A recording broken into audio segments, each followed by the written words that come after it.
Funciones compuestas. Un tema importante en el estudio de las funciones es las funciones compuestas o, como también se puede conocer, la composición de funciones. ¿Cómo podemos entender este concepto? Bueno, aquí nos dice que la composición de funciones ocurre cuando dos funciones se combinan. Esta combinación significa que vamos a tener una función dentro de la otra función para dar lugar a una nueva función. Bueno, el concepto matemático nos dice que sean fx y g de x funciones reales para x.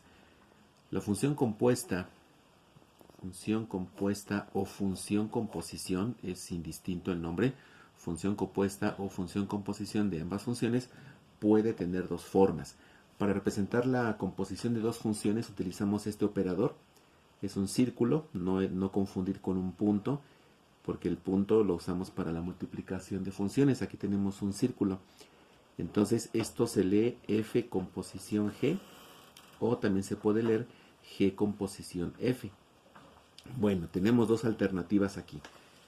F composición g también la podemos encontrar como f de g de x. Y esto implica que la función g de x se incluye, o sea, se incluye en la función fx. De forma similar, g composición f de x lo podemos poner como g de f de x. ¿Y esto qué implica? Pues aquí implica que fx se incluye en g de x. Ahora, aquí hay una importante consideración. La notación f composición g no es lo mismo que g composición f. Entonces aquí hay una restricción importante.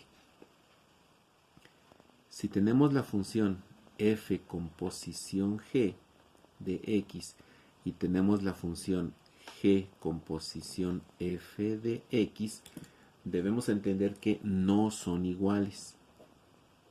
Entonces, esta es una función totalmente diferente a esa función.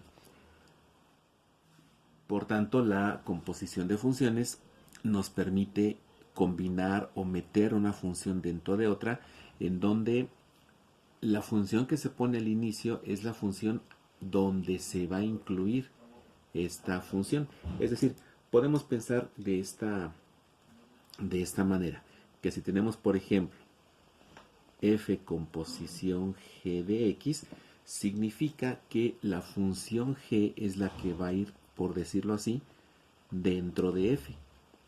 Y si tenemos por otro lado g composición f de x, va a ser la función f la que se va a incluir dentro de g.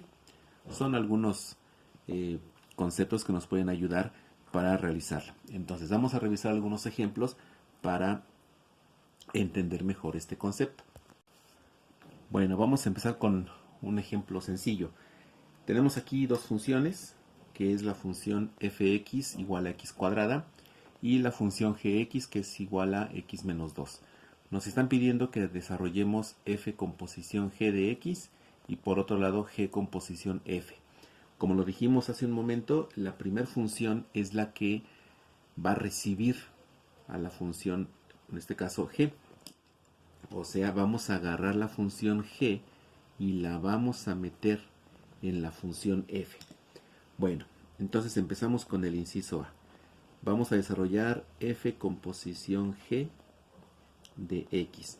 Lo que vamos a hacer es que en la función f, donde veamos x, vamos a meter todo lo que tiene la función g.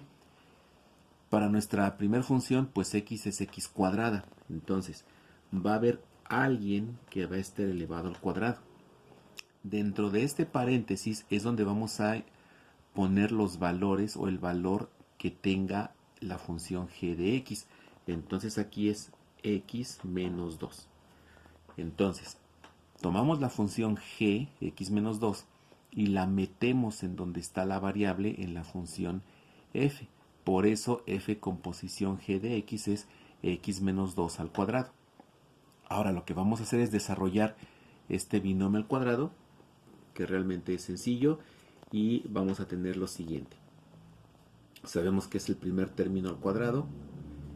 Como es negativo este término, pues el siguiente también es negativo. El doble producto del primero por el segundo, o sea, 4x más el cuadrado del segundo menos 2 al cuadrado es 2. Entonces aquí ya podemos decir que la función f composición g de x es igual a x cuadrada menos 4x más 2. Vamos al inciso B.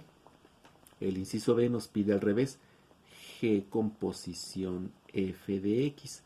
Ahora va a ser la función f la que vamos a meter a la función g. Bueno, entonces vamos a poner x menos 2, pero en donde veamos x vamos a meter fx. Entonces dice que es x más 2, entonces ponemos un paréntesis y menos 2. Aquí debería estar x, pero en su lugar vamos a poner todo lo que tiene la función fx, que es x cuadrada. Si continuamos trabajando vamos a tener x cuadrada menos 2. Por tanto, podemos indicar que la función g composición f de x es igual a x cuadrada menos 2. Como lo dijimos al inicio del tema, estamos obteniendo dos funciones que no son iguales. Aunque surgieron de las mismas funciones, o sea, fx y g de x para ambas es la misma, la combinación o la composición de ellas nos dio dos funciones totalmente diferentes. Bien, así es como podemos tener este primer acercamiento a la composición de funciones. En los siguientes videos veremos otros ejemplos de composición de funciones.